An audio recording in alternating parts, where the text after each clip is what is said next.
question everything. Okay, maybe just your sense of aesthetics. This next piece is by an American composer named John Cage.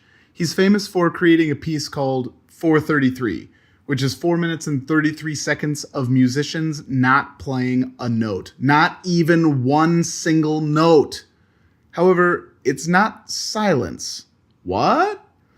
A lot of people like to poke fun at this piece, but here's a video of a YouTuber named Adam Neely explaining why it's such a novel idea and how it can be one of the most important pieces you observe or participate in. Wink, wink. If you think that's really strange, that's totally okay. But I love that it's music without ego. A mountain doesn't need a composer's intention to be beautiful. It just is. I love that. Anywho, that's not a piece I really want to talk about. I want to show you a piece Cage wrote for prepared piano, which means in the score, he tells the performer how to prepare the piano for playing. Sometimes he asks for a piece of rubber to be inserted between the strings of the piano, and sometimes he asks the performer to stick screws or bolts between the strings. Or he'll ask the player to rub their hands across the inside of the strings with the back of their thumbnail.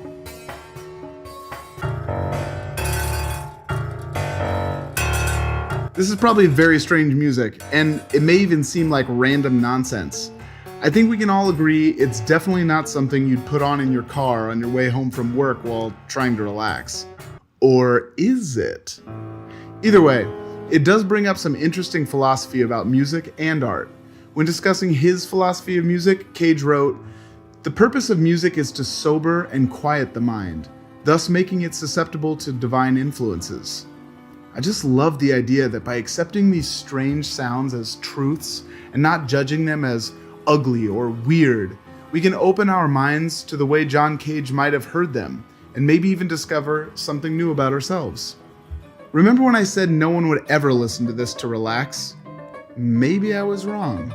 If we listen to this music without judgment, then we're essentially practicing meditation. This is a Buddhist philosophy we can practice all the time, even when having a conversation with someone.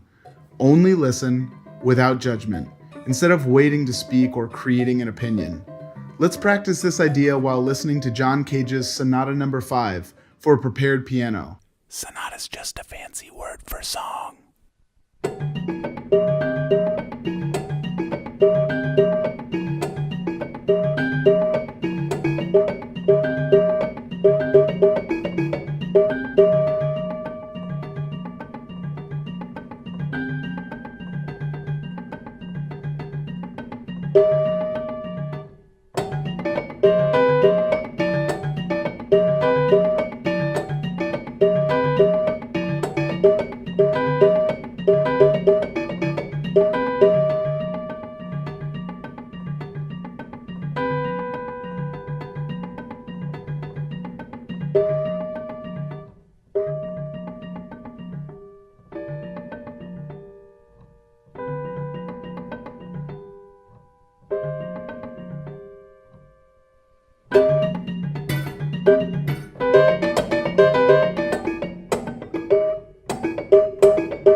There's a kind of waiting and patience that's required when listening to this that I find wonderful.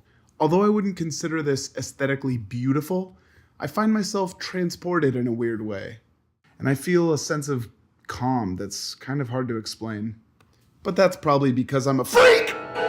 Next, I want to show you a piece that's from a living composer to remind you that all composers were once alive. This composer is George Crumb. And he can get pretty weird too, but I love this piece.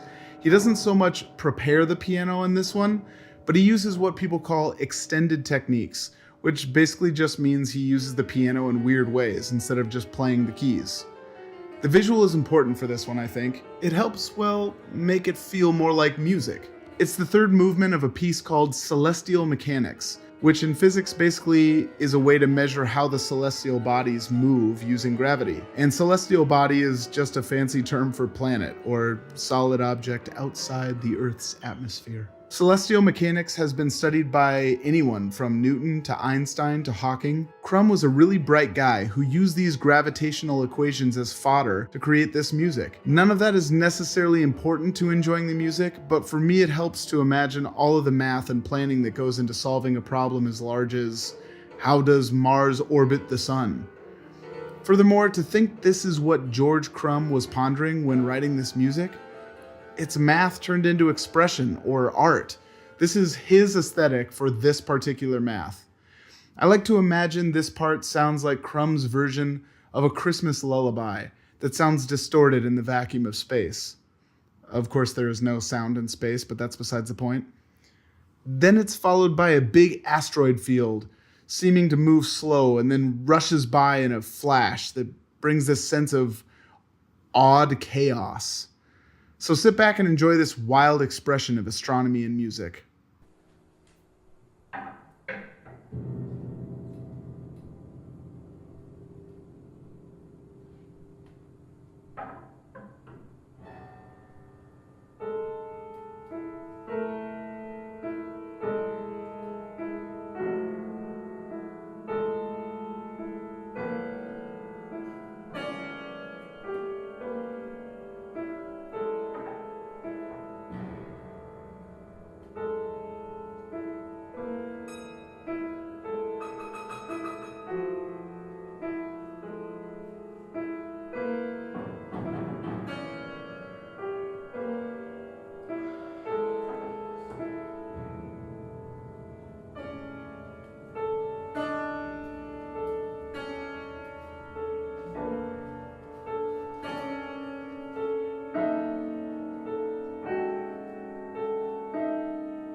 I think the coordination of this piece for 3 people is beautiful as well.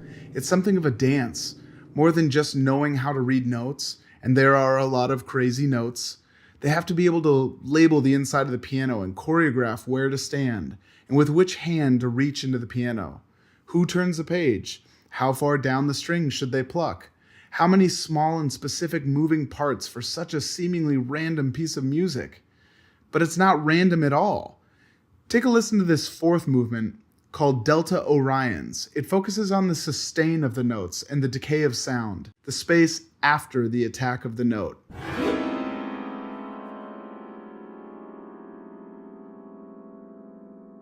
The sustain or decay of a sound may not seem important, but think of it this way. When a major event happens in your life, like a marriage or a death, you still feel the effect of it long after the event is over.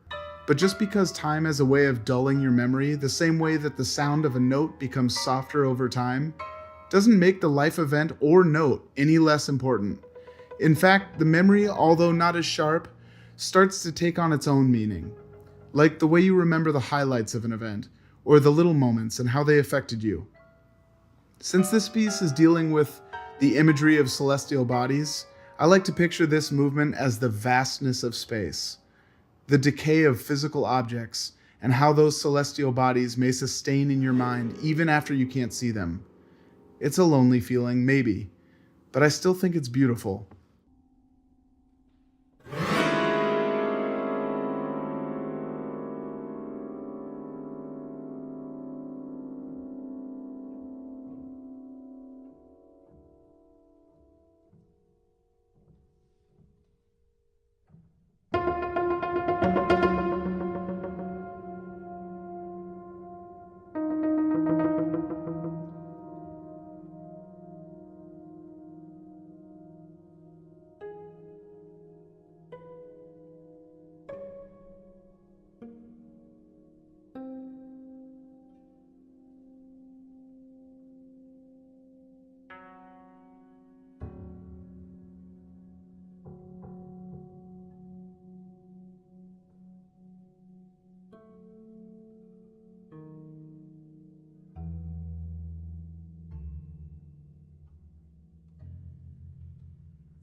I will leave this episode by telling you to not just take my word for it. Go out and listen to live concert music. Recordings of music are the equivalent to telling a story about an important life event. You have to hear the overtones in the room and hear the way a player can fill that space with sound. In popular music, there are a lot of recording techniques used to fill out the sound and make it feel extremely alive. But concert music is different. It uses dynamics and the craft of the composer and players. It uses the acoustics of the room to tell the story. The recordings always fall short, whereas in popular music, I often feel the live performance falls short of the recording. So again, I leave you with this. Don't just hear music, listen to it. And don't just listen to it, experience it live. I would love to hear your feedback about what you took from this video and what you'd like to hear more of. If you want to subscribe, hit the button below, or you can click the hyperlink in the description to take you to my Patreon page where you can donate to my cause because you believe in these videos. Thanks for watching.